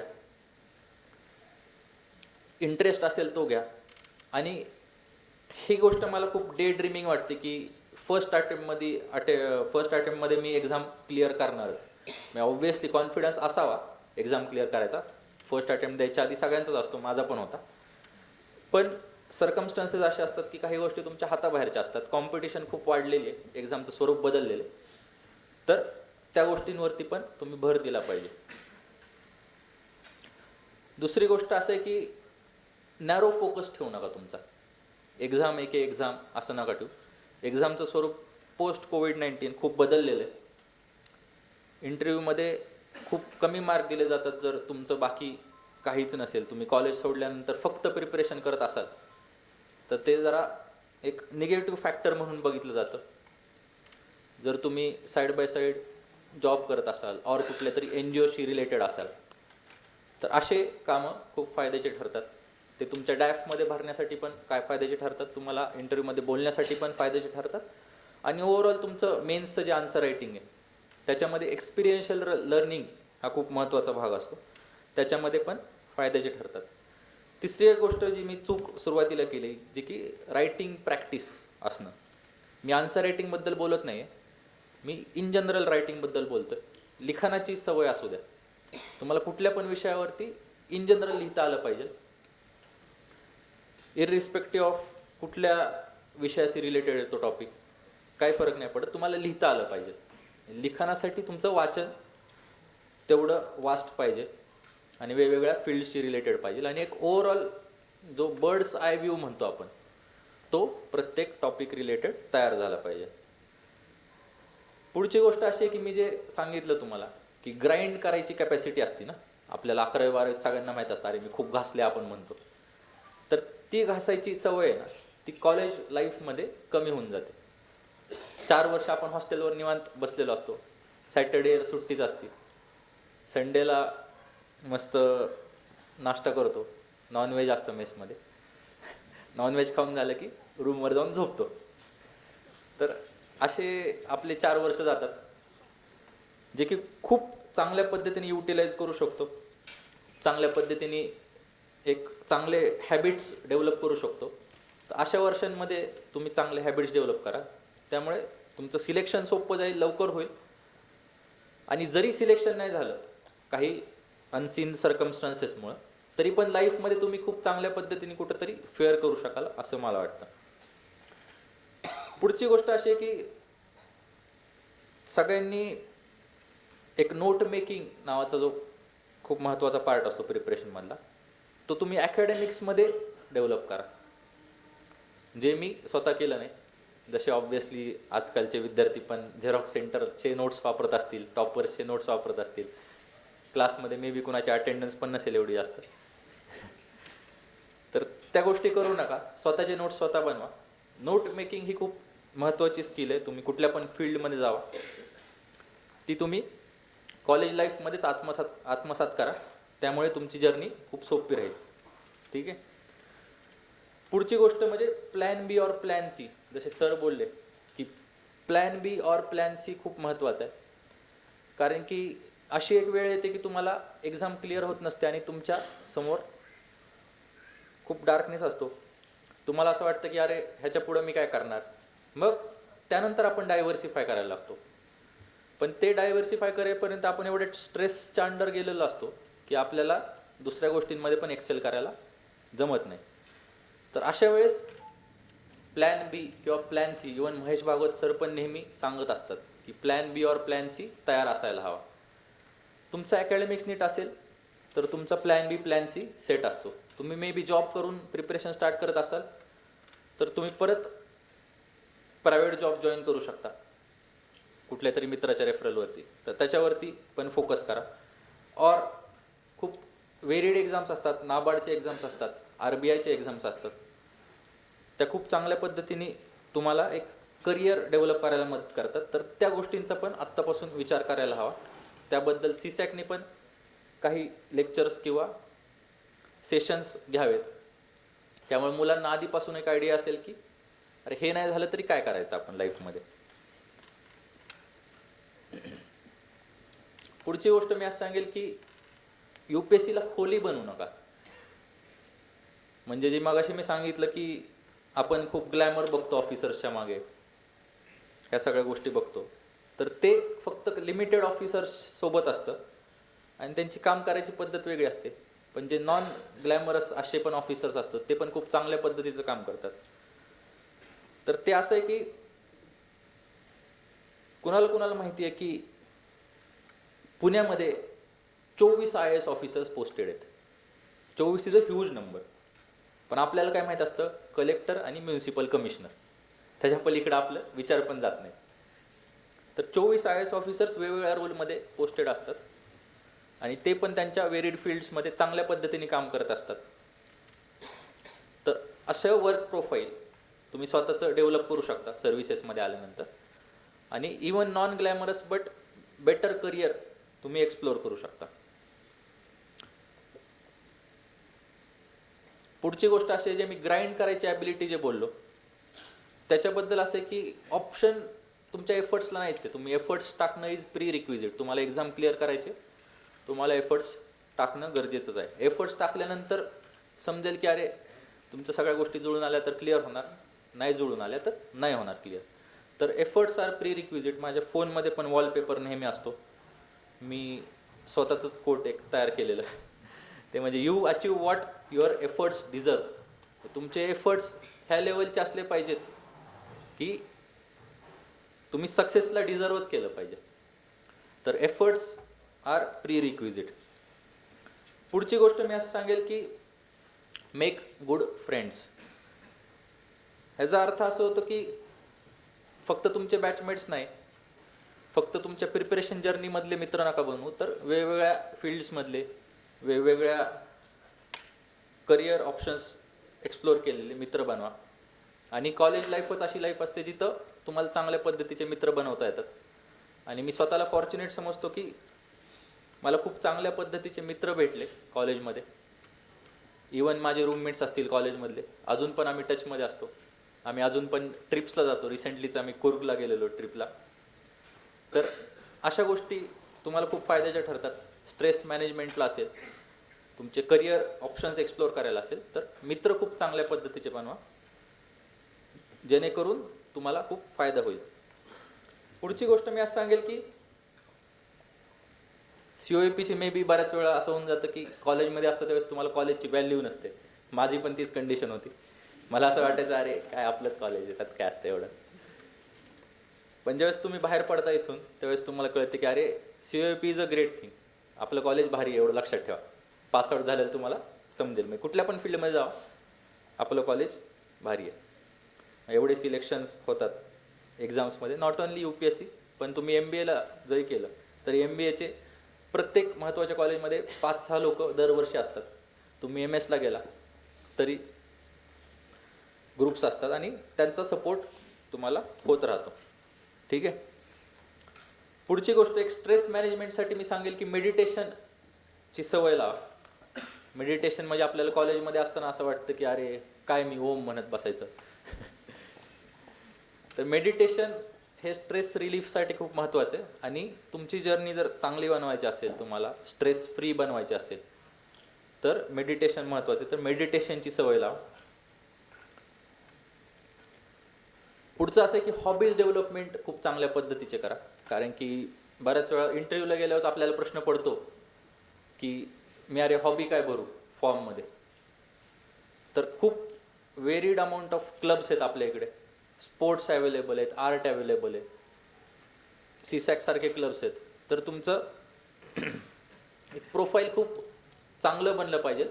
तर त्यासाठी हॉबीज खूप चांगल्या पद्धतीने डेव्हलप करा. कॉलेज सोडल्यानंतर आता आम्ही बोट क्लबच्या बॅडमिंटन कोर्टला बऱ्याच वेळा येत असतो. आपल्याला मग तसं तिथं आल्यानंतर मला असं नेहमी वाटतं की अरे कॉलेजमध्ये असताना तर काय जवळच होतं, सगळं होतं, तरी मी येत नव्हतो. तर ती एक खंत मनामध्ये नेहमी असते. त्यामुळे हॉबीज क्लब्स जॉईन करा, तुमची ओव्हरऑल पर्सनॅलिटी डेव्हलप करा, but not at cost of academics. आणि शेवटची गोष्ट मी सांगेल ती म्हणजे प्रोसेस एन्जॉय करायला शिका. कॉलेज लाईफ एन्जॉय करा, खूप स्ट्रेस घ्यायचा नाही, पण सगळ्या गोष्टी चांगल्या करायच्या. सगळ्या गोष्टी चांगल्या केल्याने शेवट चांगलाच होतो. ठीक आहे. आणि फायनली मेसचा नाश्ता मिस करू नका. स्पेसिफिकली MFT वगैरे तुम्ही नंतर बाहेर गेल्यानंतर खूप ह्या गोष्टी मिस करणार आहात. फायनली मला सगळ्यांना थँक्यू बोलायचं आहे. Thank you to faculty advisor Patil sir,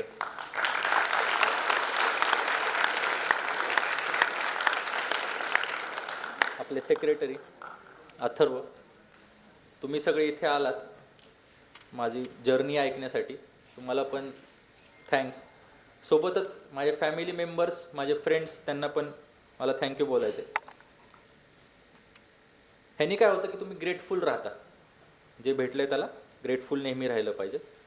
and finally all the best to every aspirant. I hope you achieve all your dreams in whichever field you aspire to. Thank you.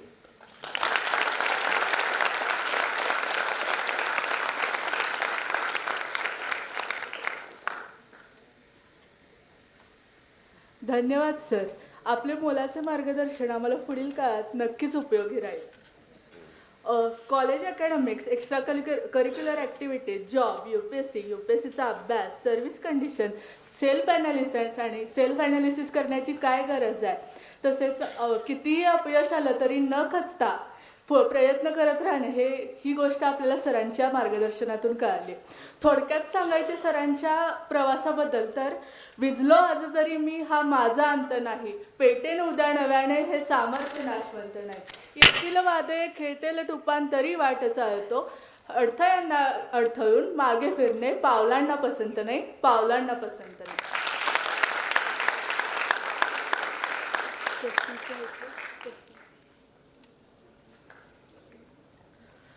स्पर्धा परीक्षांसंबंधित विद्यार्थ्यांना प्रश्न असल्यास विद्यार्थ्यांनी विचारावे.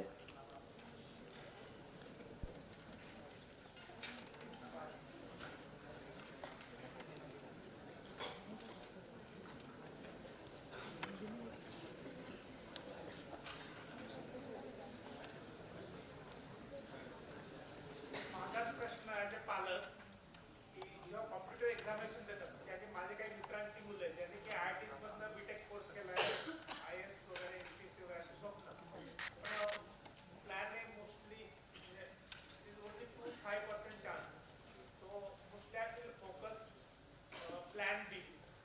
So it is a journey of not a individual person, it is a journey of a family as a whole. Father also focus on that. He is always uncle, father, and mother, auntie, and cousins, all very involved.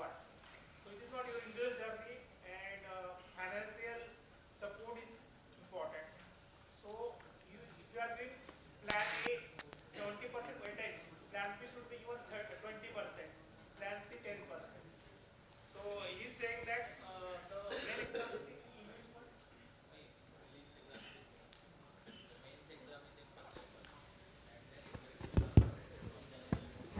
So even main is given, then you can think of CAT. If you appear for it, only 3,000, 4,000 will be there fees.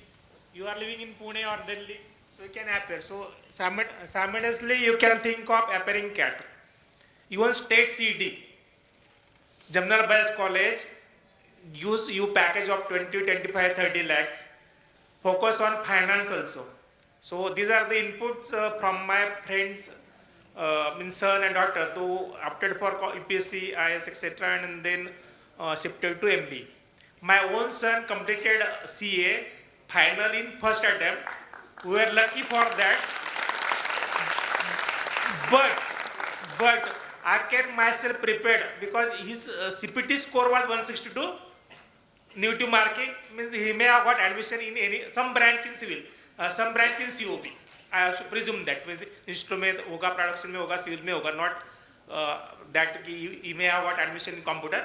So that at par some branch he may have got the admission, but whole family faced the stress for 5 years, and his some friends which are very clever than him. He accept that my friend is very clever than me, but could not pass the examination due to one or more reasons. So always as a parent, I feel that stress management of parent is very important.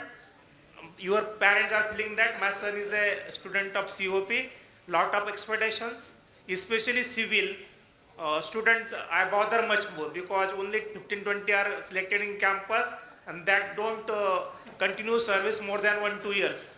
ऐसा कोई नहीं कि campus में select हुआ और 5 years working there.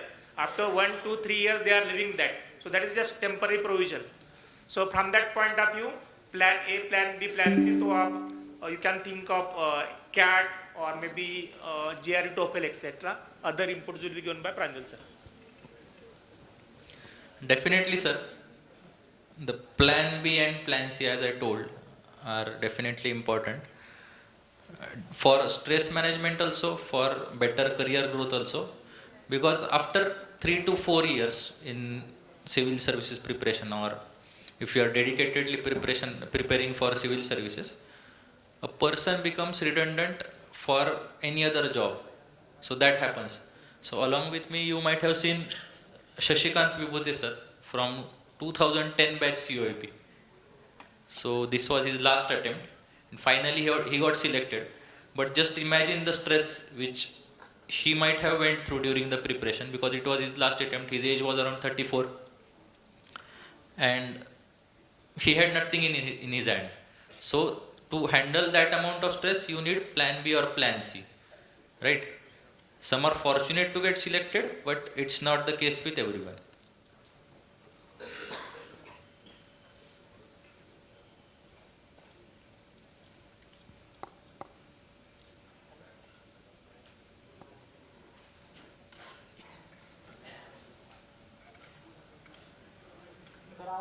हाँ येतो तर मी फर्स्ट इयरचा विद्यार्थी आहे. हाँ हाँ तर माझा असा प्रश्न आहे की इंजिनिअरिंग आणि UPSCचा अभ्यास कसा बॅलन्स करायचा आणि शून्यातून सुरुवात कशी करायची. आता फर्स्ट इयरला तर वाटतं की NCERT वाचावी, अवांतर वाचन पण करायचंय, न्यूजपेपर पण वाचायचंय आणि रेफरन्स बुक, या सर्व गोष्टी कशा मॅनेज करायच्या. पहिली गोष्ट मी अशी सांगेल की चांगले हॅबिट्स डेव्हलप करा, जे मी माझ्या स्पीचमध्ये पण सांगितलं. त्या चांगल्या हॅबिट्समध्ये न्यूजपेपर रीडिंग हे खूप चांगलं हॅबिट आहे. ते तुम्ही इंजिनिअरिंग करत असाल, और MBA करत असाल, और MS करत असाल, कुठे पण जात असाल तरी न्यूजपेपर रीडिंग हे खूप महत्त्वाचं आहे. तुमच्या कुठल्या पण इंटरव्ह्यूमध्ये तुम्हाला करंट इव्हेंट्सबद्दल विचारलं जातं, तर ती पहिली हॅबिट चांगल्या पद्धतीने डेव्हलप करा. तुम्ही हायर लेवलच्या बुक्स मे बी नाही वाचल्या तरी काही हरकत नाही आहे, कारण की असं होऊन जातं की तुम्हाला ऑलरेडी पासआउट झाल्यानंतर 1 वर्ष सफिशियंटली भेटतं, ज्याच्यामुळे तुम्ही चांगलं प्रिपेअर करू शकता. पण कॉलेज लेवलला तुम्हाला जर काय हँडल करायचं असेल तर तुम्ही मे बी NCERTs वाचू शकता, आणि तेवढा सफिशियंट टाईम आपलं कॉलेज प्रोव्हाइड करतं. तुमच्या हॉलिडेजमध्ये असतील किंवा विकेंड्सला, सॅटर्डे संडेला खूप चांगला अमाऊंट ऑफ टाईम अवेलेबल असतो, तर त्यामध्ये अशा गोष्टी करू शकता.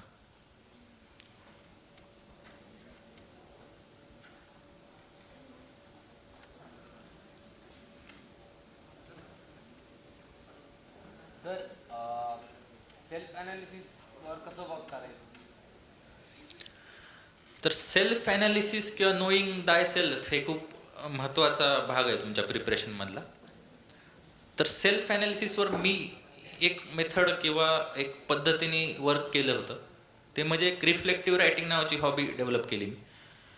ज्या काही घटना घडत आहेत माझ्या लाईफमध्ये, जसं की डायरी रायटिंग असतं, डायरी रायटिंग तुम्ही मे बी डेली करता.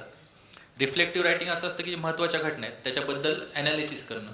बाबा काय घडलं, समजा माझी प्लेसमेंट झाली, तर मी त्याच्यामध्ये असं लिहायचं की ठीक आहे मी आज प्लेस झालो ह्या कंपनीमध्ये, पण कुठल्या व्हॅल्यूजमुळे, कुठल्या एफर्ट्स कशा पद्धतीने टाकले त्यामुळे मी सिलेक्ट झालो.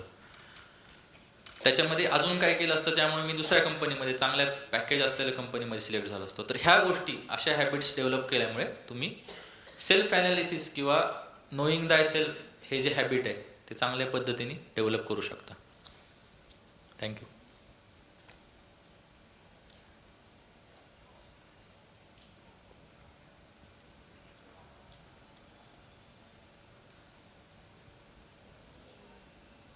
आणखी कुणाला प्रश्न आहेत का? प्रिपरेशनच्या वेळी फेलियरची कसं डील केलं आणि तुम्ही मोटिवेटेड कोण्या गोष्टीने राहिले आणि एवढा लॉंग टाईमपर्यंत तुमचं पॉझिटिव्ह माइंडसेट तुम्ही कसा मेंटेन? तर प्रिपरेशनच्या वेळी ऑब्व्हियसली मला CSE मध्ये 3 फेल्युअर्स आले. तर फेल्युअर्स हँडलिंग हे डिफरंट स्किल आहे. तर ते कॉलेज लाईफपासूनच सुरू झालं होतं माझं. ऑब्व्हियसली मी अकॅडमिक्समध्ये फेल नाही झालो, पण मी जसं सांगितलं मी इलेक्शनच्या कॅम्पेनिंगला उभं होतो इथं आणि ते इलेक्शन मी हारलो होतो. तर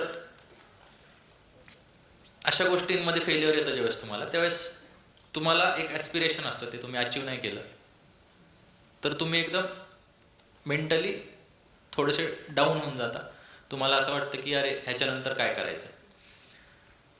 तर फेल्युअरची सवय ऑब्व्हियसली होती.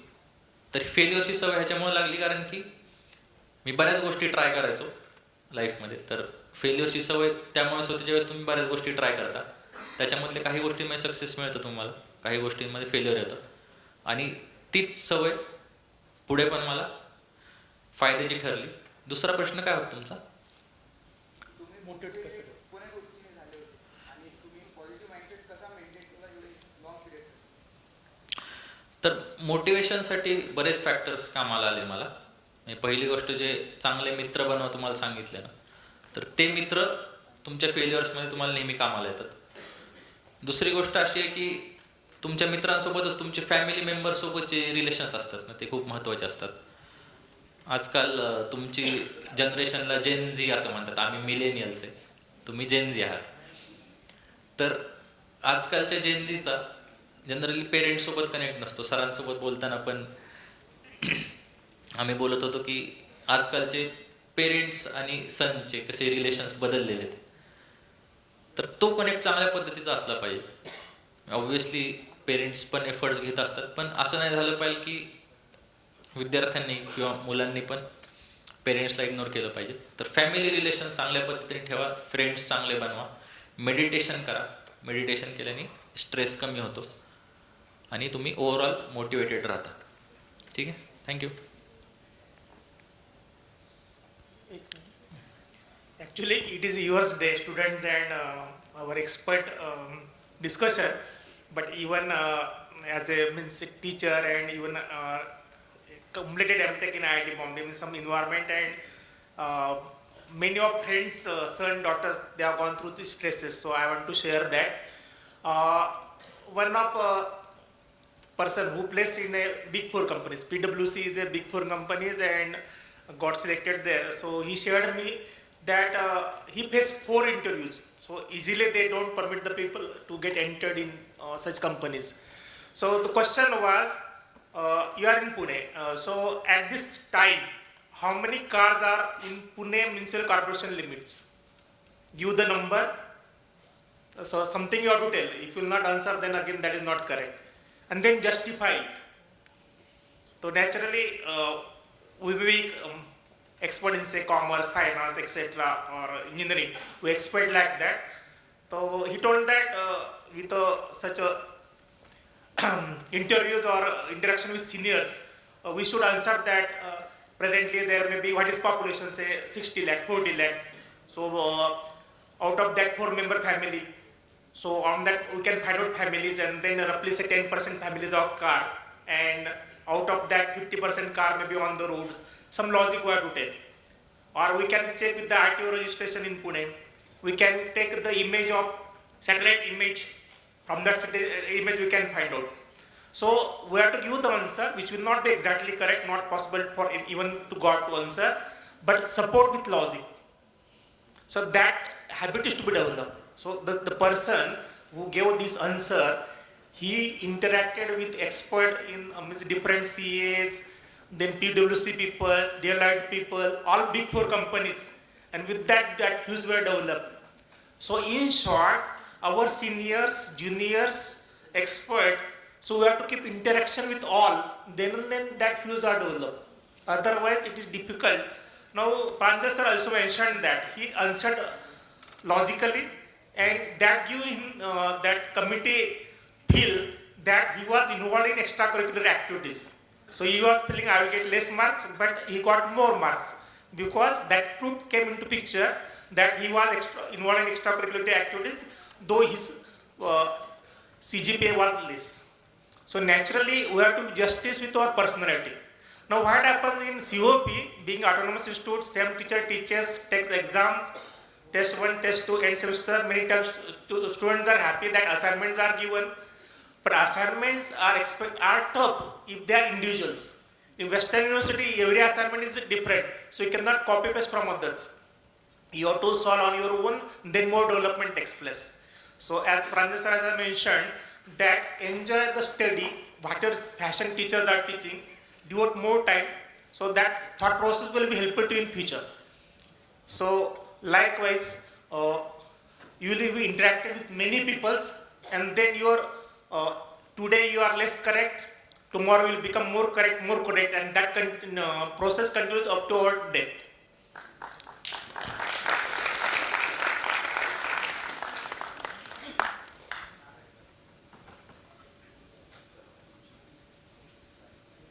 Yes. सर माझा प्रश्न होता की आपण UPSC ऑप्शनल सब्जेक्ट कसा चूज करायचा व त्याची प्रिपरेशन कशी चालू करायची? तर UPSC ऑप्शनल हा खूप क्रुशियल विषय आहे. मी सांगितलं जो डिसिजन मेकिंग खूप महत्त्वाचं आहे, तर त्यातला खूप महत्त्वाचा डिसिजन जो असेल तो ऑप्शनल सिलेक्शनचा असतो. तर त्याच्यामध्ये 4-5 फॅक्टर्स मी जसं सांगितलं होतं ते बघितले पाहिजेत. त्यातला पहिला फॅक्टर असा आहे की तुमचा सिलेबस किती आहे. दुसरा फॅक्टर मटेरियल अवेलेबल आहे का नाही त्या पर्टिक्युलर ऑप्शनलचा. तिसरा विषय असा आहे की त्याच्यामध्ये मार्क्स किती पडतात किंवा सिलेक्शन पर्सेंटेज किती आहे. मेन्स समजा 100 लोक देत असतील तर त्यातले फायनल सिलेक्ट किती होतात. UPSC रिपोर्ट पब्लिश होतो दरवर्षी, त्याच्यामध्ये ते लिहून येतं किती % लोक पर्टिक्युलर ऑप्शनलचे सिलेक्ट होतात. आणि पुढचा विषय असा आहे की इंटरेस्ट. तुमचा इंटरेस्ट पण खूप महत्त्वाचा आहे, कारण की तुम्हाला त्या ऑप्शनलसोबत जगायचं असतं 3 ते 4 वर्ष और जोपर्यंत सिलेक्शन होत नाही तोपर्यंत. तर ते तुम्हाला डे टू डे बेसिसवरती जर डील करायचं असेल तर तेवढा इंटरेस्ट पण असला पाहिजे त्या विषयामध्ये. ठीक आहे, तर हे सगळं करून तुम्ही ऑप्शनल सिलेक्शन करू शकता. आणि दुसरा प्रश्न तुमचा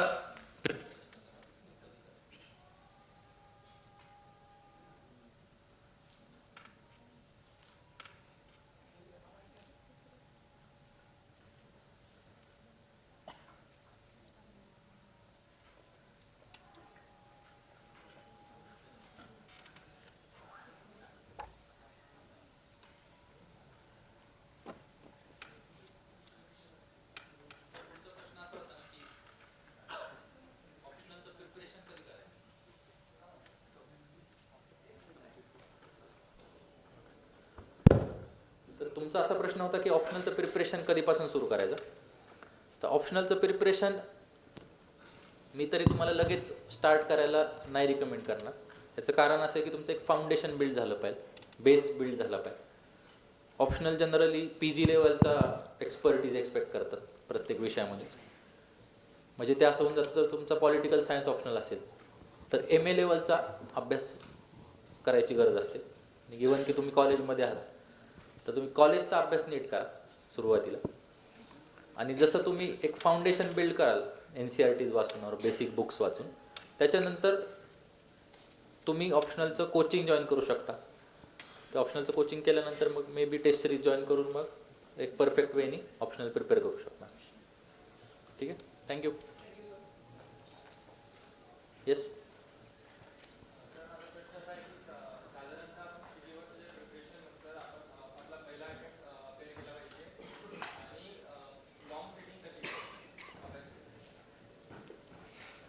तर जो पहिला प्रश्न आहे की किती वर्षाच्या प्रिपरेशन नंतर पहिला अटेम्प्ट दिला पाहिजे. जर तुम्ही कॉलेजमध्ये फुल टाइम प्रिपेअर करत असाल, जसं की आमच्या बॅचला फुल टाइम प्रिपेअर करणारे 1-2 विद्यार्थी होते, त्यातले वैभव गोंदाने सर होते इन्स्ट्रुमेंटेशन ब्रांचचे. तर त्यांचं पासआउट झाल्यानंतरच त्यांनी लगेच, म्हणजे आम्ही 2018ला पासआउट झालो, त्यांनी 2018च्या मे एंडलाच एक्झाम दिलेली होती प्रिलिम्स. त्याच्यामध्ये त्यांचा ऑल इंडिया रँक 25 आला होता. त्यांनी इंडियन फॉरेन सर्व्हिसमध्ये सध्या जॉब करतात. जर तुम्ही फुल टाइम प्रिपेअर करत असाल तर तुम्ही पासआउट झाल्याच एक्झाम देऊ शकता. आणि जर तुमचं फक्त फाउंडेशन बिल्ड झालं असेल तर मे बी तुम्ही थोडं एक्सपर्ट कोचिंग घेऊ शकता 1 वर्ष, आणि मग जो काही तुमचा पहिला अटेम्प्ट असेल तो पासआउट झाल्यानंतर 1 वर्षाने असेल. ठीक आहे. आणि दुसरा प्रश्न काय होता? लॉंग सिटिंग ना. तर लॉंग सिटिंगचं असं आहे की तुमचं जे मी सांगितलं की तुमचं जे अकॅडमिक्स आहे ते खूप चांगलं असलं पाहिजे. तर अकॅडमिक्स चांगलं असायला कॉलेजमधला अभ्यास नीट करावा लागतो. तो एक्झामच्या आधी 2 दिवस नसून एक्झामच्या आधी ॲटलिस्ट महिना वगैरे 1 महिना वगैरे तरी पाहिजे. तर त्याच्यामध्येच तुमची एक लॉंग सिटिंगची एक सवय निर्माण होते. आत्ता ती फॅसिलिटी अवेलेबल आहे का नाही माहीत नाही, पण आम्ही असताना मेन बिल्डिंगमध्ये तिथे बसायची व्यवस्था होती. लायब्ररी तर ऑब्व्हियसली आहेच आपली, पण लायब्ररी बऱ्याच वेळा फुल असते. तर CDH असेल और मेन बिल्डिंग असेल तर अशा ठिकाणी बसून अभ्यास करत राहिला किंवा एक अकॅडमिक्सचा अभ्यास चांगल्या पद्धतीने करत राहिला तर ती लॉंग सिटिंगची सवय बनत जाते आणि मग ती नंतर अभ्यासात फायद्याची ठरते. ठीक आहे, थँक्यू. लेक्चर अटेंड करायचे, प्रॅक्टिस अटेंड करायची.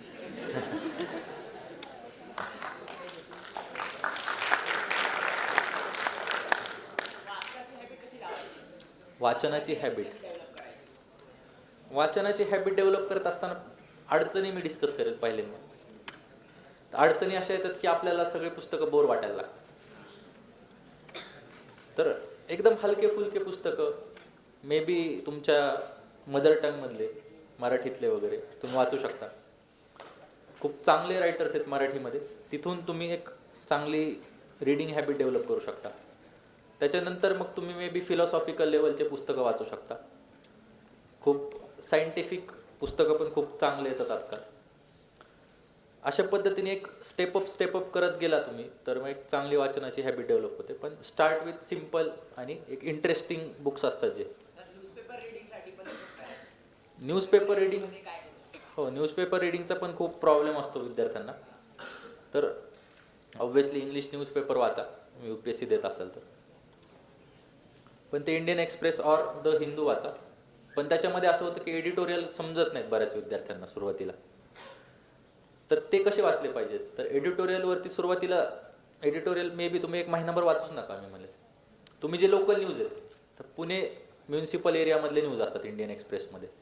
तर रिसेंट न्यूज काय असतील किंवा गणेश फेस्टिवलबद्दलचे न्यूज असतील, तर ते समजायला तुम्हाला काय अडचण येणार नाही ना. मग ती एक डेव्हलप होते लेवल. आणि त्याच्यानंतर तुमचं जसं अकॅडमिक्स किंवा तुम्ही पॉलिटी वाचत असाल और इकॉनॉमी वाचत असाल, त्यातले कन्सेप्ट तुम्हाला समजायला लागले की मग तुम्ही एडिटोरियलला शिफ्ट होऊ शकता. ठीक आहे, थँक्यू. एक last question. Yes please. Sir, तुम्ही कोणत्या इयरपासून रेकमेंड करतात, म्हणजे जे कोचिंग क्लासेसचे फाउंडेशन कोर्सेस आहेत कोणत्या इयरपासून चालू करावे? कोचिंग क्लासेस कसे असतात ना, एक तर तुम्हाला GS आणि ऑप्शनलचे कोचिंग जॉईन करावं लागतात. तर त्याचे खूप रिगरस आवर्स असतात, 2.5 तास. तुमच्यातलंच मे बी एक कोणतरी 4th इयरचा विद्यार्थी पण एकदा आलेला बरोबर, तर त्यांनी जॉईन केले ते. पण मग त्या 2 गोष्टी बॅलन्स झाल्या पाहिजे. असं नाही झालं पाहिजे की तुमचा पॉइंटर कमी येतोय आणि मग इकडं तुम्ही UPSC मध्ये एक्सेल करत चाललाय. तुम्ही पासआउटच 1 वर्ष लेट व्हाल ना त्यांनी. तसं पण नाही झालं पाहिजे. त्यामुळे मी पण प्रिपरेशन पासआउट झाल्यानंतर स्टार्ट केलं. कारण की तुमचे दिवसातले 5 तास जर एखाद्या ॲक्टिव्हिटीमध्ये इन्व्हेस्ट करत असतील तुम्ही, तर मग तुम्ही इफिशियंटली दुसरी ॲक्टिव्हिटी चांगल्या पद्धतीने करू शकत नाही. ठीक आहे, तर पासआउट झाल्यानंतरच जनरली दोन्ही कोचिंग एकत्र लावा. आणि जर तुम्हाला काही गोष्टी करून ठेवायच्या असतील आधीच, तर मे बी एक ऑप्शनल GSचे क्लास फक्त, म्हणजे ज्याला फक्त डेली तुम्हाला 2.5 तास द्यावे लागतील, अशा गोष्टी करू शकता तुम्ही. ठीक आहे, थँक्यू. Okay, final question.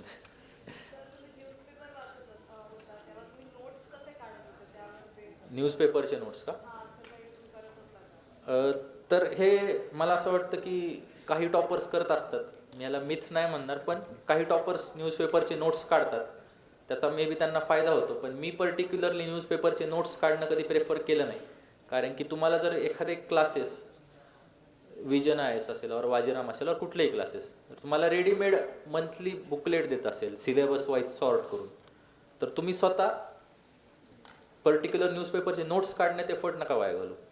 तुमचे एफर्ट्स हे न्यूजपेपरमधले जे आर्टिकल्स आहेत, एडिटोरियल्स आहेत, ते अंडरस्टँडिंगमध्ये जास्त वेळ घालवला पाहिजे, ना की नोट्स मेकिंगमध्ये. नोट्स मेकिंगमध्ये वेळ घालवला तर तुमचं प्रिपरेशन किंवा जे अकॅडमिक्स आहे ते थोडं हॅम्पर होईल. ठीक आहे, थँक्यू.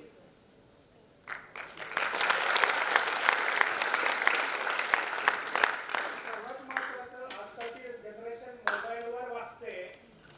जे आम्ही Elder than you don't prefer. तुम्हाला काय वाटतं, मोबाईलवर सगळं केलं पाहिजे, पण तुम्ही ऍटलीस्ट लॅपटॉप तरी वाचायला पाहिजे. मोबाईलवरून ते विजन उठते ओव्हरऑल.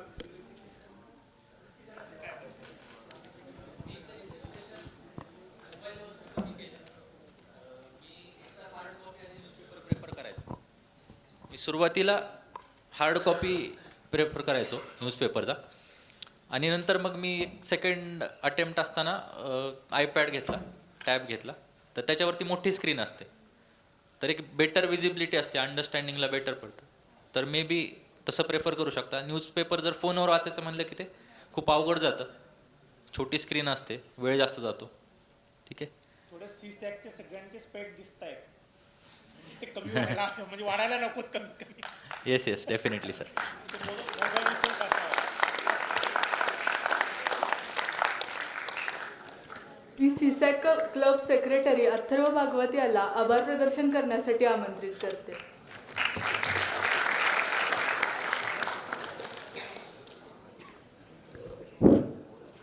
हॅलो, नमस्कार. व्यासपीठावर उपस्थित मिस्टर के पाटील सर आणि आजच्या सोहळ्याचे प्रमुख अतिथी श्री प्रांजल चोपडे सर. तर हा या क्लबचा यावर्षीचा पहिलाच इव्हेंट आहे आणि तुम्ही सगळे इथं आलात त्याबद्दल सगळ्यांचे मनापासून धन्यवाद.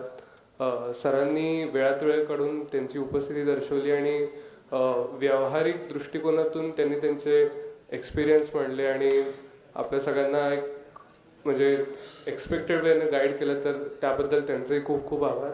आणि आपल्या क्लबचे फॅकल्टी ॲडवायझर मिस्टर के पाटील सर, त्यांचेही खूप खूप आभार. त्यांचं मार्गदर्शनाशिवाय क्लब नेहमीच वाटचाल करत असतो, त्यांच्या मार्गदर्शनासहित. सॉरी.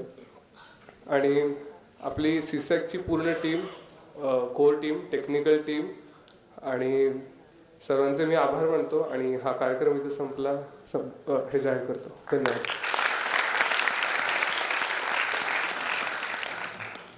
सर्वांना मी विनंती करते की राष्ट्रगीतासाठी उभे राहावे.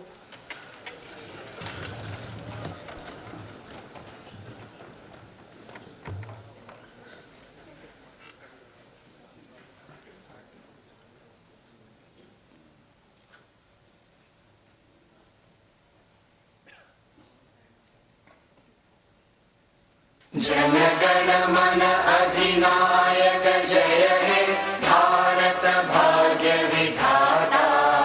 पंजाब सिंध गुजरात मराठा द्राविड उत्कल बंगा.